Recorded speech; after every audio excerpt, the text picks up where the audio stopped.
வணக்கம். சிறகடிக்க ஆசை சீரியல்ல முத்து வீட்டுக்கு பாட்டி வந்திருக்காங்க. எல்லாரும் சந்தோஷமாக பேசிக்கிட்டு இருக்க நேரத்துக்கு, உன்னோட கல்யாண நாள் எனக்கு தெரியும்டா, அதனால தான் வந்திருக்கேன்ட்டு அப்பா அவர் கையில் மோதிரம் ஒன்று எடுத்து பாட்டிக்கிட்ட கொடுக்குறாரு. இந்த மோதிரத்தை நீங்களே போட்டு விடுங்க, நான் இவளுக்காக வாங்கினேன் கல்யாண நாளுக்குன்ட்டு அவர் பாட்டிக்கிட்ட கொடுக்குறாரு. நீ போட்டதை தான் பொருத்தமாக இருக்கும், நீயே போடுற சொன்னோன்னே அவரும் போடுறாரு. என்ன நம்மளை இதுக்கு பார்ட்டியெல்லாம் எதுவும் கிடையாதுன்ட்டு பாட்டி சொல்கிறாங்க. பார்ட்டியெல்லாம் வச்சுருக்கமானின்ட்டு முதல்ல நீ உங்கள் மாமியார் கூப்பிட்ருக்காங்க, அதுக்கு போய் வந்துடு, அதுக்கப்புறம் நைட்டு பார்ட்டிக்கு வச்சுக்கலான்ட்டு அவங்க அப்பா சொல்கிறாரு. நான் போகலான்ட்டு இவர் சொல்கிறாரு. அவங்க வந்து கூட்டிகிட்டு போயிருக்காங்க, நீ போயிட்டு வாடான்ட்டு சொல்கிறாங்க. அதுக்கப்புறம் பாட்டிகிட்டையும் அவங்க அம்மா அப்பாக்கிட்டையும் ஒரு ஆசீர்வாதம் வாங்கிக்கிறாங்க. அப்போ பாட்டி சொல்கிறாங்க, யார் குழந்தை பெற்று கொடுக்குறீங்களோ முதல்ல அந்த கொள்ளு பேரன் பேத்திக்கு தான் நான் என்னோடய சொத்தை எழுதி வைக்கிறேன்னு சொல்லியிருக்கேன்ட்டு. அப்போ மற்றவங்களாம் கேட்குறாங்க, அப்போ எங்களுக்குலாம் இல்லையான்ட்டு. யாராக இருந்தாலும் சரி, நீ யார் முதல்ல கொள்ளு பேர குழந்தைய பெற்று கொடுக்குறீங்களோ அவங்களுக்கு தான் அது. அடுத்த தடவை நீங்கள் 2 பேருமே குழந்தையோட தான் நீங்கள் ஆசீர்வாதம் வாங்கணுன்ட்டு பாட்டி சொல்கிறாங்க. இவங்க எல்லாரும் வைக்கப்படுறாங்க. இதெல்லாம் பார்த்து ரோகிணிக்கு விஜயாவுக்கு எரிச்சலாகுது. விஜயா தனியாக உட்காந்துக்கிட்டு இருக்காங்க, முழிக்கிறாங்க. அவங்க என்ன ஆண்டி ஒரு மாதிரி ஆகிட்டீங்க, முகம் டல்லாகிடுச்சுன்ட்டு கேட்குறாங்க. ரோகிணி வந்துட்டு பாட்டி வந்தாலும் அம்மாவோட முகம் ஃபீஸ் போய்டுன்ட்டு கிண்டல் பண்ணுறாரு மனோஜ். ஏன்டா பாட்டி வந்தால் தான் எப்போ பாரு என்ன வேலை வாங்குவாங்க, அதட்டுவாங்க, அதனால தான் அந்த கிழவி வந்தாலும் எனக்கு எப்பயுமே அப்படி தானேட்டு. அந்த நேரத்தில் விஜயா என்னோட பேக் எடுத்துகிட்டு வான்ட்டு பாட்டி சொல்கிறாங்க. இவங்க அடித்து பிடிச்சி அறக்க பறக்க பேக் எடுத்துகிட்டு வரத்துக்கு ஓடுறாங்க. அதை பார்த்து தான் மனோஜ் ரோகிணி ஷாக் ஆகுறாங்க. முத்து மீனாவும் அவங்க மாமியார் வீட்டுக்கு வராங்க. வழியில் அவங்கள தெரிஞ்சவங்களாம் பார்த்து பேசிக்கிட்டு இருக்காங்க. இவங்களுக்கு கல்யாண நாளுக்கு வாழ்த்து சொல்கிறாங்க. ஒரு வருஷம் எப்படி ஓடி போச்சுன்னு தெரியல, ரொம்ப நல்ல பசங்க நீங்கள் 2 பேருமே நல்லா இருக்கணுன்ட்டு வாழ்த்து சொல்கிறாங்க. அவங்க அம்மா வந்து உள்ளே கூட்டிகிட்டு வராங்க. உள்ளே வந்தோடனே அவங்க தங்கச்சி வாழ்த்து சொல்கிறாங்க. அதுக்கப்புறம் இவங்க வந்துட்டு அவங்க அப்பாவுக்கு விளக்கேற்றி சாமி கும்பிட்டுக்கிறாங்க. அவங்க தங்கச்சி சூப் எடுத்து வந்து கொடுக்குறாங்க. அப்போ முத்து கேட்குறாரு, இந்த சட்டை ரொம்ப நல்லா இருக்குது, நீங்கள் எங்கே வாங்கினீங்க, எந்த கடையில் வாங்கினீன்ட்டு கேட்கும்போது அவங்க சொல்கிறாங்க, இவளோட தம்பி தான் வாங்கினா, சத்யா தான் வாங்கினான்ட்டு. அதை கேட்டு அவர் ஷாக் ஆகிறார். அதை கேட்டதும் இவர் மீனா கிட்டே கேட்குறாரு, இது முதல்ல உனக்கு தெரியுமானிட்டு. எனக்கு தெரியாதுங்கன்ட்டு அவங்க சொல்கிறாங்க.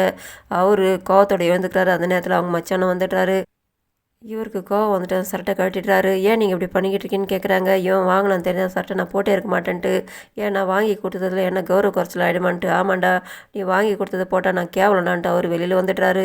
இதை பார்த்து எல்லாருமே பதறி போயிட்டு வெளியில் வராங்க. மீனா கிளம்பு போகலான்ட்டு அவர் சொல்கிறாரு. இவங்க கிளம்பிடுறாங்க. அதுக்கப்புறம் பார்த்தியாம்மா, இதுதான் உன்னோட மருமகனோட குணம்னிட்டு அவங்க தம்பி திரும்பவும் வந்து சொல்கிறாரு.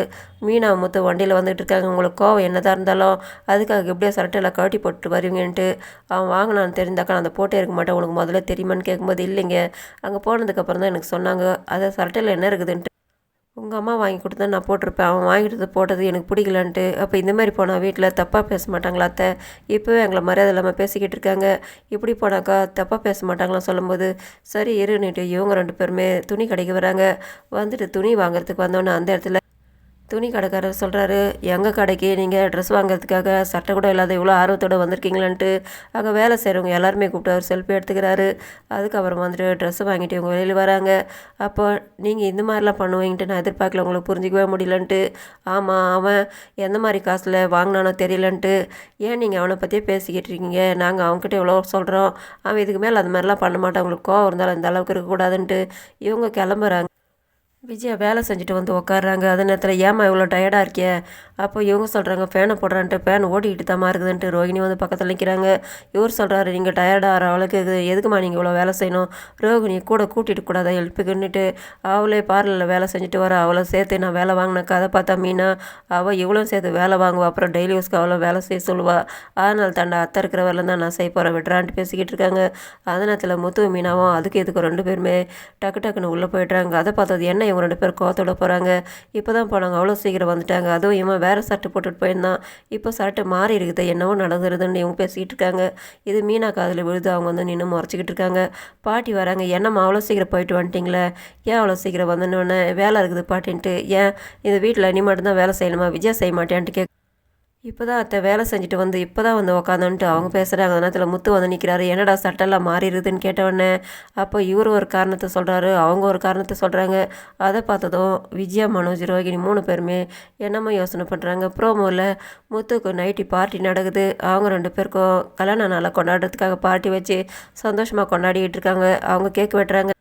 விஜயா ரோகிணிக்கும் எரிச்சல் ஆகுது. இதோட முடியுது. நன்றி, வணக்கம்.